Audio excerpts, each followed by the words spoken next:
Hi all, welcome to football arena. അർജന്റീനയുടെ പോരാട്ട വീരത്തെ, അവരുടെ ചാമ്പ്യൻ മെൻറ്റാലിറ്റിയെ ഒരിക്കലും പ്രശംസിച്ചാലും മതിവരാത്ത ഒന്നാണ്. കാരണം എത്ര ഗോളിന് പിറകിൽ നിൽക്കുകയാണെങ്കിലും അവിടെ നിന്ന് തിരിച്ചു വരാൻ കഴിയും, അവസാന മിനിറ്റ് വരെ പോരാടിക്കൊണ്ട് വിജയം നേടാൻ കഴിയും എന്നുള്ള ഒരു മെൻറ്റാലിറ്റിയോട് കൂടിയാണ് അർജന്റീൻ താരങ്ങൾ കളിക്കുന്നത്. ആ താരങ്ങൾക്ക് ഏറ്റവും കൂടുതൽ ധൈര്യം പകർന്നു നൽകുന്ന താരം അത് ലയണൽ മെസ്സി തന്നെയാണ്. ഒരിക്കൽ കൂടി അർജന്റീന വേൾഡ് കപ്പ് ഫൈനൽ കളിക്കാനുള്ള ഒരുക്കത്തിലാണ്.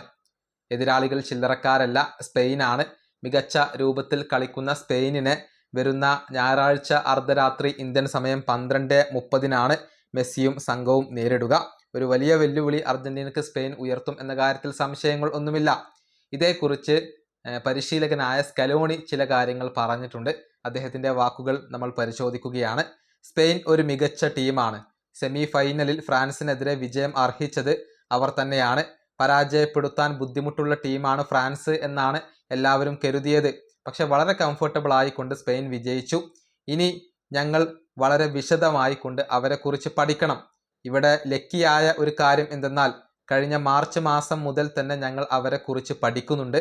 കാരണം ഞങ്ങളും അവരും തമ്മിൽ ഇതിനു മുൻപ് ഏറ്റുമുട്ടേണ്ടതായിരുന്നു. ഞങ്ങൾക്ക് അവരെക്കുറിച്ച് അറിയാം. അവരുടെ കളിശൈലിയെക്കുറിച്ച് എല്ലാവർക്കും അറിയാം. ഞങ്ങൾ അവരെ നേരിടാൻ റെഡി ആയിരിക്കും.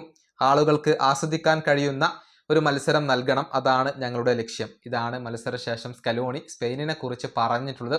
അതായത് കഴിഞ്ഞ ഫൈനലിസിമ മത്സരത്തിൽ അർജന്റീനയും സ്പെയിനും തമ്മിൽ ഏറ്റുമുട്ടേണ്ടതായിരുന്നു. പക്ഷേ പിന്നീട് അത് നടക്കാതെ പോയി. അന്ന് തൊട്ട് തന്നെ സ്പെയിനിനെ കുറിച്ച് ഞങ്ങൾ പഠിച്ചു തുടങ്ങിയിട്ടുണ്ട് എന്നാണ് സ്കലോണി പറഞ്ഞിട്ടുള്ളത്. അതുകൊണ്ട് തന്നെ അത് ഒരു ലക്കിയായ കാര്യമാണെന്നും അർജന്റീനയുടെ പരിശീലകൻ വ്യക്തമാക്കിയിട്ടുണ്ട്. ഒരു തീപ്പാറും പോരാട്ടമാണ് വേൾഡ് കപ്പിൻ്റെ ഫൈനലിൽ നമ്മളെ കാത്തിരിക്കുന്നത് എന്ന കാര്യത്തിൽ സംശയങ്ങൾ ഒന്നുമില്ല. മെസ്സിയും യമാലും തമ്മിൽ പരസ്പരം ഏറ്റുമുട്ടേണ്ടി വരുന്നു എന്നുള്ളതും ആരാധകരെ ആവേശഭരിതമാക്കുന്ന ഒരു കാര്യമാണ്.